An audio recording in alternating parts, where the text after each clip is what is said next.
30 anos do Plano Real, uma proposta que mudou completamente a economia brasileira, da hiperinflação à estabilização da moeda, das mudanças corriqueiras de planos econômicos à previsibilidade, um renascimento do Brasil. Para se ter uma ideia da importância do Plano Real, vamos dar um passo atrás. Antes de 1994, a economia brasileira enfrentava um dos períodos mais turbulentos da sua história, com taxas de inflação que atingiam níveis estratosféricos, passando dos 2.400% ao ano em 93. Antes disso, foi pior, mais de 12.000% de inflação. Isso corroía o valor da moeda nacional, desestabilizando a economia e impactando a vida da população.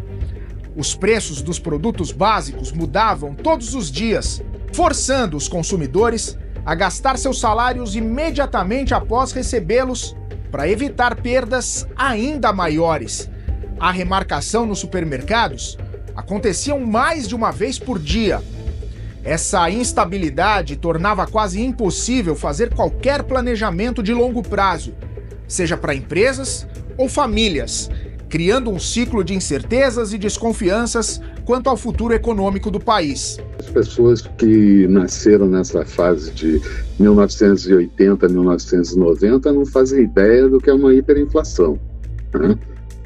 Nós tínhamos, pouco antes de começar a trabalhar todas as mudanças do real, uma inflação que chegava a 2.000, quase 2.500% ao ano, e com tendência de chegar a 8.000 de inflação. Então, é uma coisa absurda, né? As maquininhas de supermercado, os sapatos que você comprava logo 2 pares, enfim. Então, você tinha um quadro muito ruim que acabou fazendo, com o impeachment do Collor, assumir o novo vice-presidente, Itamar Franco, e a partir daí querer fazer alguma coisa. E nós vínhamos de 6 ou 7 planos de erros e de insucessos, né? Então precisava realmente fazer alguma coisa que fosse mais palatável, mais inteligente e diferente do que vinha se tentando fazer em toda aquela época. Então tínhamos os pressupostos de que era necessário fazer isso. Um déficit fiscal gigantesco, um déficit primário gigantesco para a época, né, claro, e a economia totalmente desgovernada. A hiperinflação teve efeitos devastadores sobre o tecido social do Brasil. O poder de compra da população era constantemente perdido, resultando num aumento da pobreza e da desigualdade. As taxas de desemprego eram altas, e os empregos disponíveis muitas vezes não ofereciam salários suficientes para acompanhar essa escalada inflacionária. Além disso, a inflação deixava ainda mais expostas as desigualdades sociais, afetando desproporcionalmente os mais pobres, que gastavam uma parcela maior dos seus rendimentos em alimentos e bens essenciais, cujos preços eram os mais voláteis. A instabilidade econômica minava a confiança tanto do sistema financeiro quanto do próprio governo, resultando em frequentes retiradas de depósitos e uma crescente informalidade no mercado de trabalho. As políticas econômicas implementadas antes do Plano Real foram inúmeras, e grande parte delas ineficazes para combater a inflação e estabilizar a economia. O cenário político também era estável, marcado por rápidas mudanças de ministros da Fazenda e planos econômicos que falhavam, um atrás do outro. O Plano Cruzado já começou errado. Primeiro livro de microeconomia. Você faz um livro de você lê um livro de microeconomia, se você congela preços abaixo do preço de equilíbrio, vai faltar óleo ágil, prendem o Abílio Diniz, que vendeu um desodorante acima do fiscal do Sarney, etc., dá um abono salarial para a população de 8%, o efeito riqueza explode. Solta o Cruzado 2 para eleger os candidatos ao MDB para o governo. MDB consegue. não deu certo no final das contas. Depois do cruzado vem o Bresser, que também preconiza um congelamento e o segundo calote da dívida externa. Olha como a gente está indo e vendo. Entra o plano verão, o plano feijão com arroz, do Maílson da Nóbrega. Também não deu certo, o plano verão 1. Depois entra o plano Collor, que sequestrou 80% da oferta monetária, não deu certo. Mas no plano Collor, aí é um ponto importante, já começou a plantar semente da possibilidade de dar certo de um novo plano, que a gente nem sabe o que vai acontecer. Veja, estou aqui em 1989, 1990, que é o quê? Vamos abrir a economia.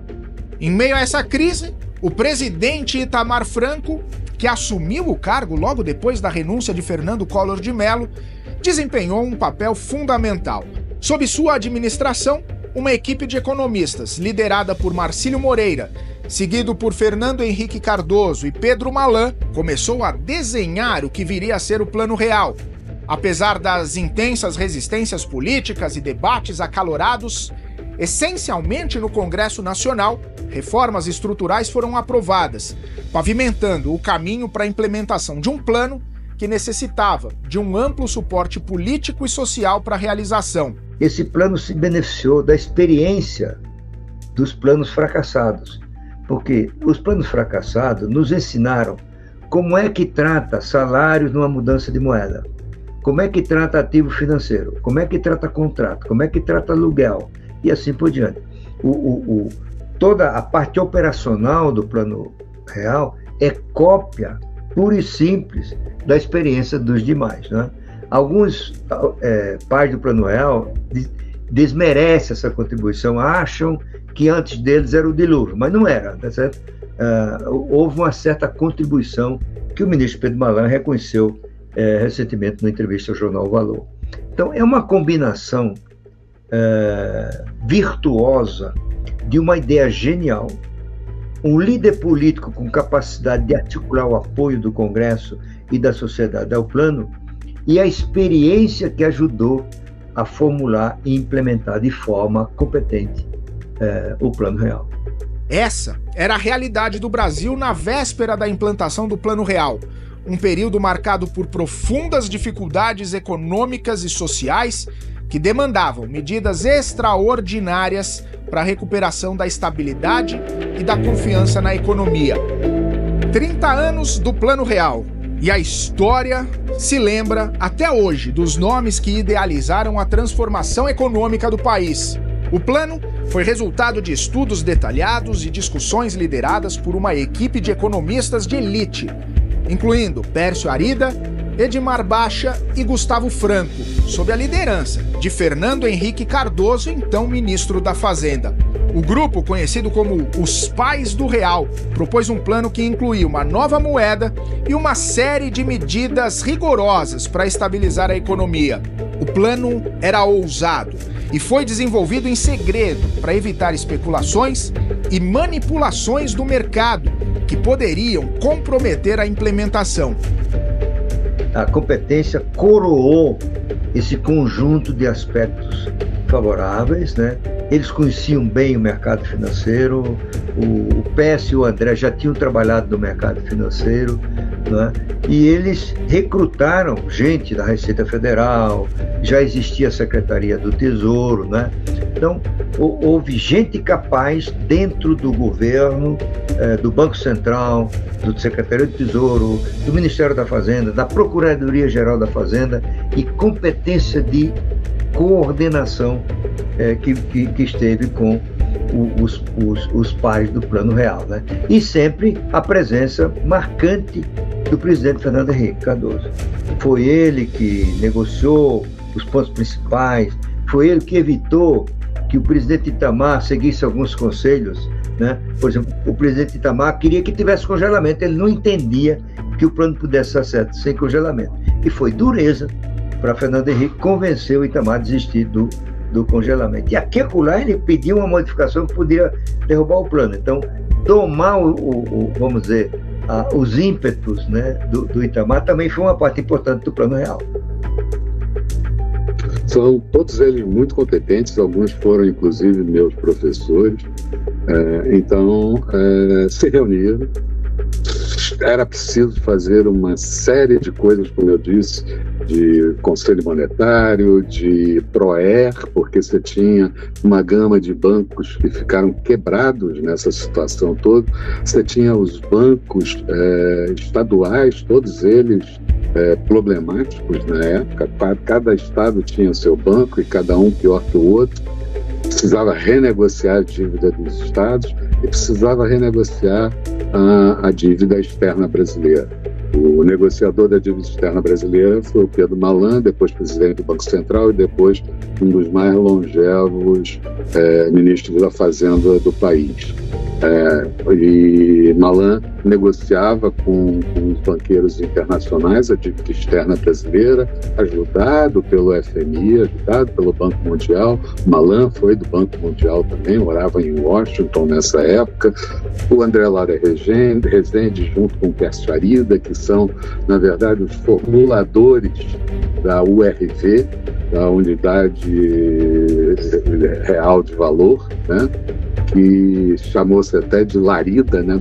Juntando o nome dos dois, era a moeda Larida, era conhecida como moeda Larida. O Edmar Baixa, que sempre foi um economista absolutamente conceituado, e outras pessoas que vieram compor, como Pedro Parentes, como Murilo Portugal, como Gustavo Franco, aí mais os garotos, um pouco mais novos do que essa gente toda que eu citei antes, que vieram trabalhar no plano, né? O Pedro Parente foi ministro do Planejamento, o Murilo Portugal foi secretário do Tesouro, depois foi para o Banco Mundial, enfim, todos eles muito ativos e todos eles trabalhando, muito competentes, e fizeram essa transição com essa moeda indexada, o URL,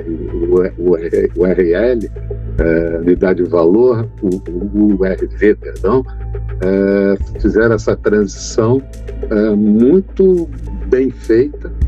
Segundo o Malan mesmo deu algumas declarações, demorou 280 dias, segundo ele, para que a população brasileira começasse a lidar com a URV, e mais 120 dias até você ter a formulação e a nova moeda que surgiu a partir de então, que era o real.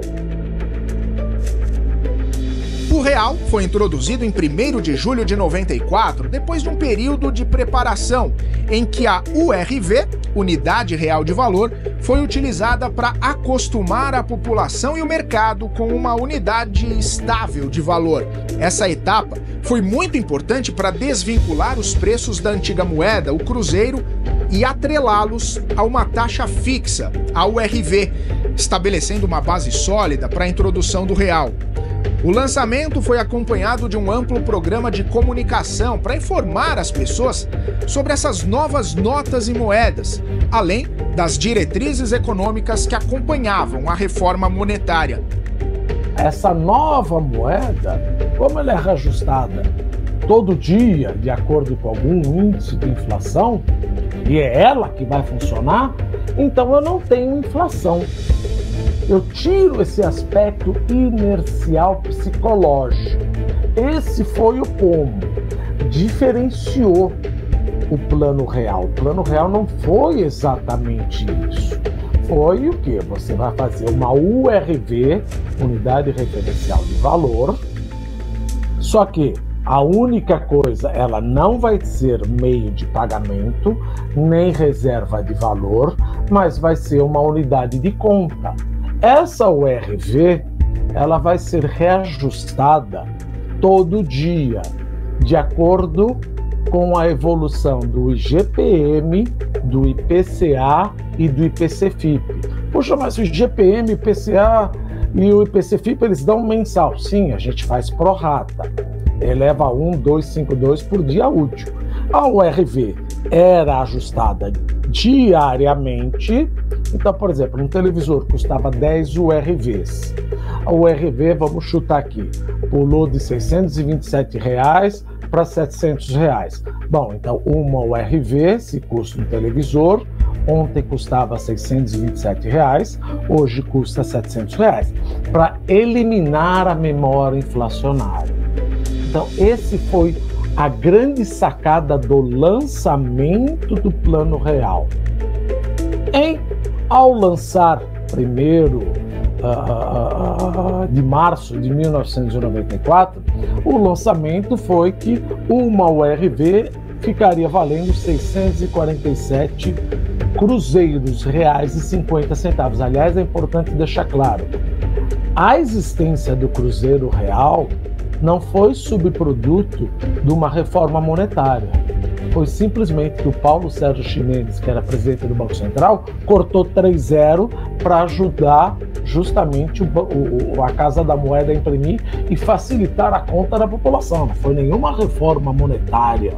Olha, está valendo uma moeda. Nós cortamos 3 zeros, está valendo uma nova moeda. Começa. Chega 1º de julho, que vai fazer agora 30 anos, fechou. R$1 é igual a uma URV que foi reajustada todo dia, que agora, no dia 1º de julho de 1994, vale 2.750 cruzeiros reais, que por sua vez vale $1. Olha a importância de não congelar preço e salário, tentar tirar da memória dos agentes econômicos a parte inflacionária, porque está tudo em URV, foi feito isso, e também o benefício de endereçar os problemas das contas externas. Os primeiros meses depois da implementação do Plano Real foram desafiadores. A estabilidade recém-descoberta enfrentou testes, incluindo pressões inflacionárias residuais e resistências, tanto do setor político quanto econômico. Líderes empresariais estavam céticos quanto à durabilidade da nova moeda, e os políticos de oposição questionavam a viabilidade de longo prazo do plano, especialmente com as eleições presidenciais de 1994 se aproximando. Além disso, a economia brasileira ainda precisava lidar com desafios estruturais, como dívida pública elevada e um sistema tributário bastante complexo, que exigiam reformas profundas para complementar os esforços de estabilização. Apesar desses desafios, o Plano Real começou pouco a pouco a mostrar sinais de sucesso. A inflação, que nos anos anteriores chegava a níveis incontroláveis, começou a ceder. A confiança dos investidores foi restaurada, resultando num aumento de investimentos estrangeiros e também do público doméstico. O Plano Real também repercutiu positivamente na vida diária dos brasileiros, que pela primeira vez em muitos anos puderam fazer planos financeiros de longo prazo sem aquele temor constante da inflação. 30 anos do Plano Real. E os efeitos do novo plano monetário mudaram a cara do Brasil. Logo após a implementação do real, o Brasil vivenciou uma rápida queda da hiperinflação. Dados do Banco Central mostram que nos meses que se seguiram ao lançamento, a inflação mensal caiu de 2 dígitos para níveis sustentavelmente baixos. O fenômeno aconteceu graças a uma combinação de políticas monetárias estritas, controle rigoroso da emissão de moeda e uma âncora cambial que vinculava o real ao dólar, proporcionando estabilidade e previsibilidade aos preços. Essa rápida contenção da inflação provou ser muito importante para restaurar a confiança na economia nacional. As reações ao Plano Real foram imediatas, tanto nos mercados financeiros quanto entre a população em geral. Nos mercados, o real foi recebido com otimismo cauteloso, refletido por um aumento no investimento estrangeiro direto e uma valorização dos títulos nacionais. O índice Bovespa, principal indicador do mercado de ações, mostrou uma tendência de alta sustentada após a introdução da nova moeda, sinalizando a recuperação da confiança dos investidores. As regras ficaram estáveis, a inflação foi controlada, começou a ser possível fazer previsão de cenários, né? Por exemplo, na empresa de consultoria de que eu era sócio, a MCM, a gente não tinha projeção de cenários de 10 anos, de 5, 10 anos, né?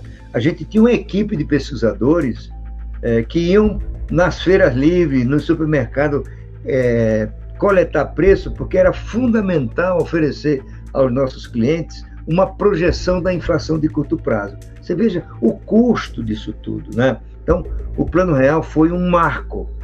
De uma hora para outra, ele colocou, né, de cabeça para baixo todas aquelas incertezas e elas viraram previsibilidade, certo? E isso gerou um novo ciclo de ganho de produtividade, a eficiência da economia aumentou e tudo isso contribuiu para aumentar o potencial de crescimento da economia, do emprego, da renda. Os pobres deixaram de perder com a inflação, deixaram de ir para o supermercado num dia para comprar tudo no dia do salário, que era assim, como os pobres não tinham moeda indexada, eles não tinham conta em banco, recebiam os salários, corriam para o supermercado para comprar tudo e estocar em casa, certo? Agora não precisava mais, eles começaram a comprar quando fosse necessário, como é normal e é assim que acontece hoje. Para a população, a estabilidade dos preços trouxe um alívio. Relatos da época indicam, inclusive, que os consumidores, que antes corriam para gastar seus salários antes que os preços subissem, agora podiam planejar compras e investimentos a longo prazo. Além disso, a melhoria do poder de compra incentivou um aumento no consumo de bens duráveis, o que acabou revitalizando o comércio e a indústria. O impacto do Plano Real foi profundo. Com a estabilização da inflação, houve uma melhoria importante no poder de compra. O fator, aliado ao aumento da confiança econômica, levou a um crescimento nos investimentos em áreas como imóveis e educação, que antes eram vistos como arriscados por conta da instabilidade econômica. As empresas, por sua vez, encontraram um ambiente mais previsível para planejar expansões e contratações, resultando num gradual fortalecimento do mercado de trabalho. Além disso, a estabilização econômica permitiu que o governo implementasse políticas de crédito mais eficazes, além de programas de incentivo ao consumo, que contribuíram ainda mais com a dinamização da economia. O ambiente revitalizado não só melhorou a qualidade de vida das pessoas, mas também alterou o cenário empresarial, com o surgimento de novas empresas e a expansão daquelas já existentes. Nenhuma empresa consegue planejar, nenhum governo consegue planejar dentro de um processo de hiperinflação. Então a inflação sai no mês de junho, que antecede aos 30 anos, ao 1º de julho do Plano Real, nós tínhamos uma inflação de 47% no mês de junho. E essa inflação chega no final do ano de 1994 a 1% ao mês. Então, as empresas puderam se programar, as empresas puderam se planejar. Imagina uma empresa que vai fazer uma planta nova, de qualquer setor que seja, vamos dizer uma planta de celulose, por exemplo, sem saber como vai ser o câmbio, sem saber o que vai acontecer nesse processo de formatação que vai durar 5 anos para ele entre startar um plano de uma nova fábrica e começar a produzir, o que vai acontecer nesse meio do caminho, com uma inflação de 40%, 50%, 80% ao mês. A rápida estabilização da inflação, as reações positivas dos mercados e as transformações no cotidiano das pessoas marcaram o início de uma nova era de prosperidade e estabilidade econômica. Esse período inicial, após a implementação do Plano Real, demonstrou que com políticas adequadas e uma execução cuidadosa, é possível reverter mesmo as situações econômicas mais desafiadoras. Vivíamos uma patologia. Muita gente reclama, olha, mas prejudicou isso, prejudicou aquilo. Sim, prejudicou muita coisa. Nós vamos ter alguns efeitos colaterais. Mas o fato de você adotar uma âncora cambial e deixar o câmbio apreciar de forma real, ou seja, além em termos nominais o câmbio ter apreciado de R$1 para 0,86 real para $1, ele apreciou também em termos reais. Ora, quando você tem uma apreciação cambial real, isso diminui a competitividade das minhas exportações. Bom, esse é o efeito colateral. E o que ajuda? Aumenta a competitividade dos meus bens importados. Então, olha a importância do Plano Collor, quando ele liberou as importações. Então, eu vou importar cada vez mais e coloco uma tampa na cabeça dos empresários que querem aumentar o preço. E quanto mais você busca aumentar o preço, por vários motivos, ou por falta de produtividade, por receio do novo congelamento lá na frente, mais o câmbio aprecia e fica mais barato eu importar. Ou seja, a importação e o comércio internacional ajudou a debelar esse processo inflacionário. Esse é o ponto benéfico. Só que o que vai acontecer lá na frente? Vai acontecer que a balança comercial, que estava superavitária, vai acabar ficando deficitária. E a minha conta corrente, que junta balança comercial, balança de serviço e transferência lateral, ela pula praticamente de um equilíbrio de 0,2% do PIB para um déficit em 1998 de 4,5%, 4,6% do PIB. E no meio do caminho eu tenho o quê? Eu tenho uma crise do México e por efeitos contagiosos, ou seja, por contágio, acontece o quê? O sudden stop. O que é o sudden stop? Olha, o México tem um plano semelhante ao do Brasil. Então, se por acaso o México, por causa da apreciação cambial real, da Revolução Chiapas, em dezembro de 1994, ele foi atacado, o próximo vai ser o Brasil. Então, a taxa de juros explode, porque a gente sabe, pela paridade de juros, quando você tem eventualmente um câmbio, entre aspas, semifixo, a política monetária é ditada pelo mercado internacional e pelo meu risco país. Se meu risco país sobe, como eu não desejo uma depreciação cambial que pode voltar à inflação, eu preciso jogar a Selic para 45%, 49%. Aconteceu a mesma coisa na crise da Rússia e na crise da Ásia. Depreciação cambial para não ocorrer, sobe a taxa de juros e isso dá um efeito contracionista na economia real.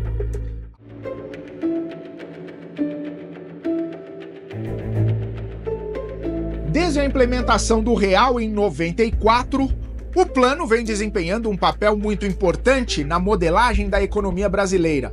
As taxas de inflação se mantiveram em dígitos simples ao longo das décadas seguintes. A estabilidade permitiu que o Brasil experimentasse um crescimento econômico sustentado, especialmente durante os primeiros anos do novo milênio. O Produto Interno Bruto do Brasil cresceu, impulsionado pelo aumento da confiança dos investidores e pela expansão do mercado interno. Tinham muitas reformas feitas no passado. E o Fernando Henrique acelerou esse processo.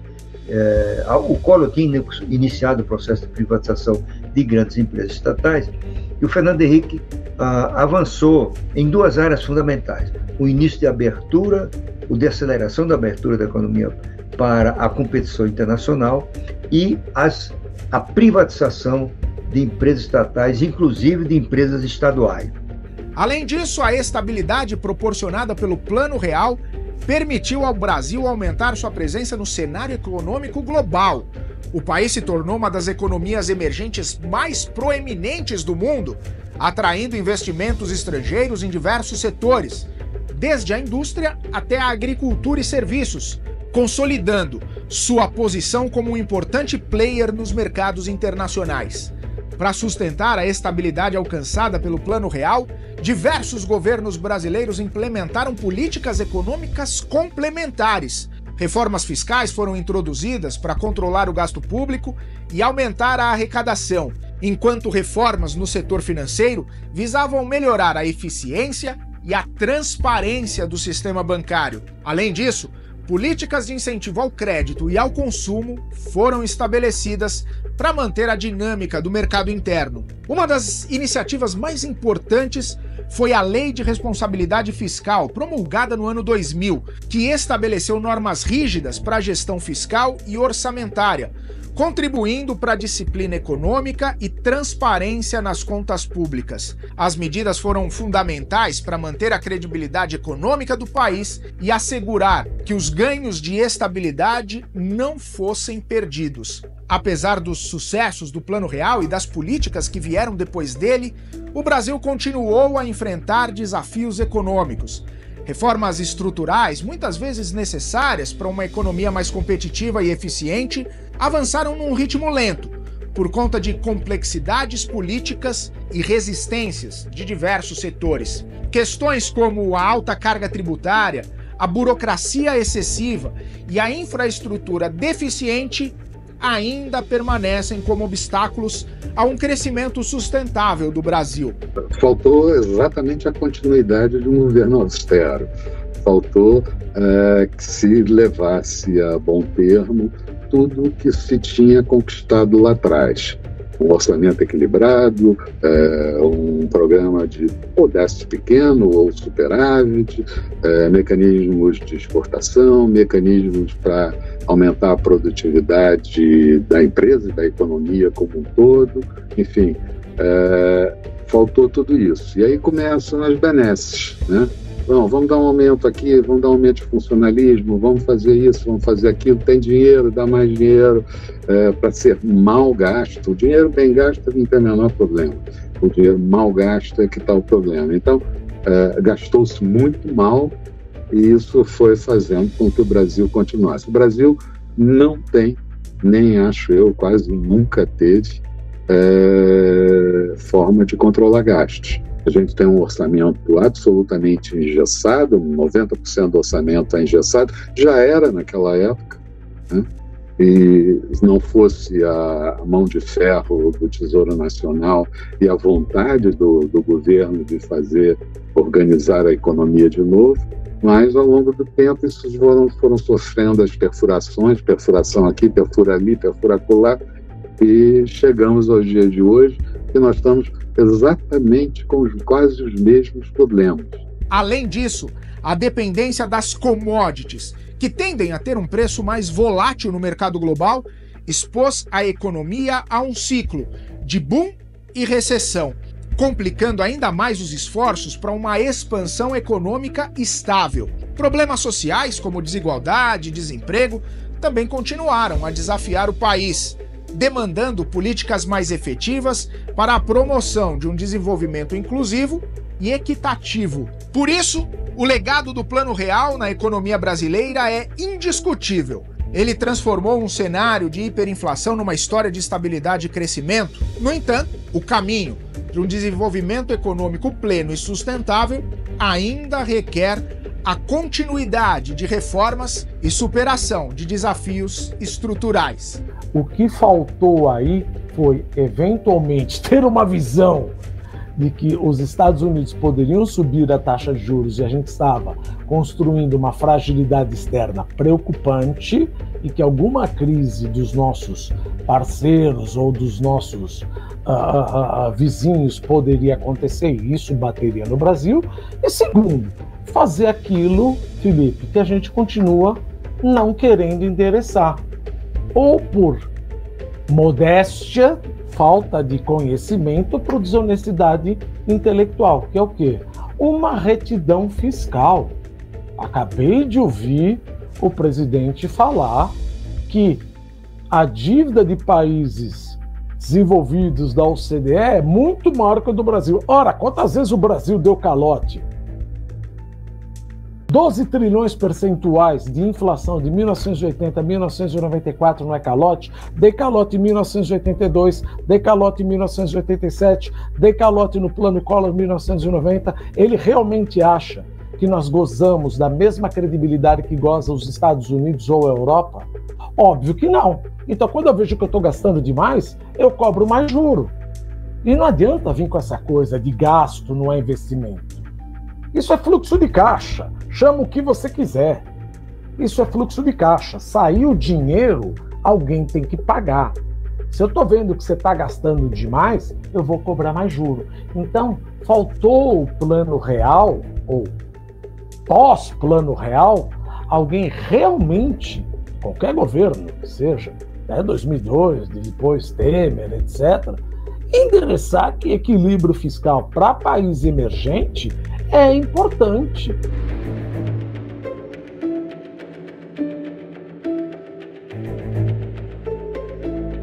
3 décadas após a implementação, o Plano Real permanece como uma das mais importantes intervenções econômicas na história moderna do Brasil. A moeda conseguiu manter uma relativa estabilidade, contribuindo para um ambiente de inflação controlada que contrasta fortemente com os dias tumultuados de hiperinflação pré-94. Atualmente, o real é parte integral da estrutura econômica do Brasil, influenciando desde a política monetária até o dia a dia dos consumidores. Contudo, desafios como a volatilidade externa, a pressão inflacionária global e questões fiscais internas colocam em teste a robustez das fundações estabelecidas pelo Plano Real. A percepção agora é que, apesar do sucesso do Plano Real, existe a necessidade de reformas contínuas para adaptar a economia às novas realidades globais e domésticas. Os aperfeiçoamentos na gestão fiscal, maior flexibilidade no mercado de trabalho e aprofundamento das reformas estruturais são essenciais para maximizar os benefícios do plano no futuro. Essas perspectivas destacam não apenas os sucessos, mas também as limitações do Plano Real, apontando caminhos para um aprimoramento econômico contínuo. Novamente, eu acho que precisa organizar a economia, precisa controlar a déficit fiscal, precisa reduzir nível de endividamento, não gastar as reservas brasileiras lá de fora para só reduzir endividamento, né? E não fazer programas usando as moedas lá fora do Brasil, as reservas brasileiras de 350 bilhões lá fora, com programas, porque isso demanda tempo, porque isso o Brasil gasta mal historicamente. Então, precisa fazer programas de aumento da produtividade, seguir um caminho um pouco diferente do que se seguiu de controle de preços, de reduzir ou bloquear, fazer tarifas que bloqueiem a competitividade com o preço dos importados. Precisa criar marcos regulatórios que sejam bons para todos quem vai participar, tanto para o governo quanto para a iniciativa privada, para poder atrair capital externo e não continuarmos sendo o Estado patrão, o Estado empreendedor. O Estado pode ser empreendedor se gastar bem, mas não pode ser empreendedor de tudo. Então, primeiro, retidão fiscal.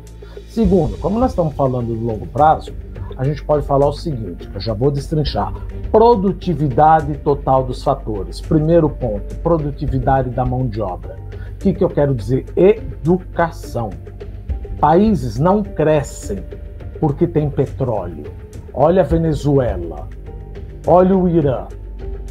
Quantas gotas de petróleo tem em Singapura? Quantas gotas de petróleo tem em Taiwan? É por educação. Então o Brasil precisa investir mais em educação. Não, o Brasil investe 5,3% do PIB em educação. É um dos países que mais investe em educação. Só que eu invisto 110% do que investe um país da OCDE em ensino universitário. Você está falando mal do ensino universitário? De jeito nenhum. Mas eu invisto 30% do que investe uma OCDE em ensino fundamental. Está errado. Eu preciso primeiro ensinar o moleque a ler e escrever. Começa por aí uma reformulação do sistema educacional, dando mais, não diria privilégio, mas mais atenção para o ensino fundamental e médio do que para a universidade. Nós estamos formando semi-analfabetos, o que não adianta. E aí o salário mínimo começa a subir além da produtividade. Qual é a falácia aí econômica? Salário sobe, beleza. Consumo sobe, maravilha. Produção aumenta? Não, porque a produtividade do trabalhador não consegue acompanhar o consumo. Por isso que você lê a ata do Banco Central e fala, olha, o hiato do produto está fechando, inflação de serviços está pegando, porque o custo do trabalho é o que a gente fala, o problema não é o salário, o problema não é a CUT, é o CUT, custo unitário do trabalho, que anda subindo mais do que a produtividade do trabalhador. Consequentemente, se eu te pago para fazer 10 carros e você faz 2 carros, ora, o meu lagido, meu EBITDA cai. Meu EBITDA cai, meu lucro líquido cai. Meu lucro líquido cai, meu patrimônio líquido cai. Eu te mando embora. Por isso que a gente não pode esperar uma queda do desemprego para a ordem de 3, 4%, que vai bater no meu Nairu, que é o meu desemprego natural, porque isso começa a acelerar a inflação. Eu não tenho gente capacitada para trabalhar. O Plano Real não apenas estabilizou a moeda, mas também redefiniu a economia brasileira, influenciando a forma como os negócios são feitos e a maneira como os brasileiros interagem com o mercado global. Ao promover uma maior integração do Brasil na economia mundial, o plano ajudou a atrair investimentos estrangeiros e aumentar a competitividade de setores importantes na economia. Porém, as lições do Plano Real transcendem seus efeitos econômicos imediatos, oferecendo insights sobre a importância da estabilidade econômica para o desenvolvimento social e redução das desigualdades. O Brasil tem as fontes de crise do passado eram crise bancária, quebra de bancos em cadeia, ou crise de balanço de pagamento, não podia pagar a dívida externa, era uma crise cambial. Essas duas coisas desapareceram. O Brasil tem uma solidez do seu balanço de pagamento, sobretudo por causa do agronegócio e da mineração, né, que são setores superavitários em balança comercial.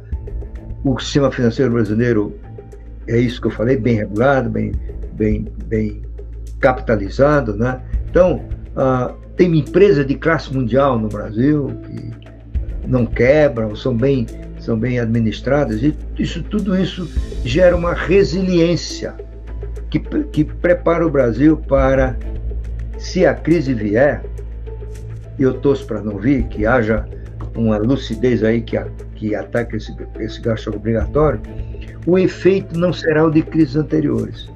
Você não terá quebra de banco, quebra de empresas, né, de forma generalizada, né? O Brasil vai navegar nessa crise e provavelmente terá um efeito positivo da crise se ela vier, que é despertar a sociedade, o sistema político, para a necessidade das reformas. A história brasileira mostra que a gente só faz reforma para valer quando vem uma crise, tá? E eu espero que desta vez a crise seja mais um detonador dessa sensibilidade da sociedade para essas questões e, ao mesmo tempo, permita que o Brasil não sofra tanto se ela vier. Ao longo dessa semana, nós observamos como o Plano Real foi determinante durante um período crítico da história brasileira, como sustentou o crescimento e enfrentou desafios ao longo das décadas, e, claro, como continua relevante na economia atual. Agora, olhando para o futuro, algumas perguntas permanecem pertinentes. Como o Brasil pode fortalecer o legado do Plano Real frente aos desafios econômicos globais? Quais reformas serão necessárias ainda para assegurar que o real continue sendo uma moeda estável e forte? E, finalmente, como o país pode utilizar as lições do passado para garantir um futuro econômico estável e próspero para todos os brasileiros? Como a gente sempre fala, a economia é simples. A política e o populismo é que complica, Felipe. As questões não apenas moldam o debate econômico, mas também são importantes para planejar o próximo capítulo da história econômica do Brasil. E agora? Como serão os próximos 30 anos do Plano Real? Quais as conquistas o Brasil ainda está por alcançar?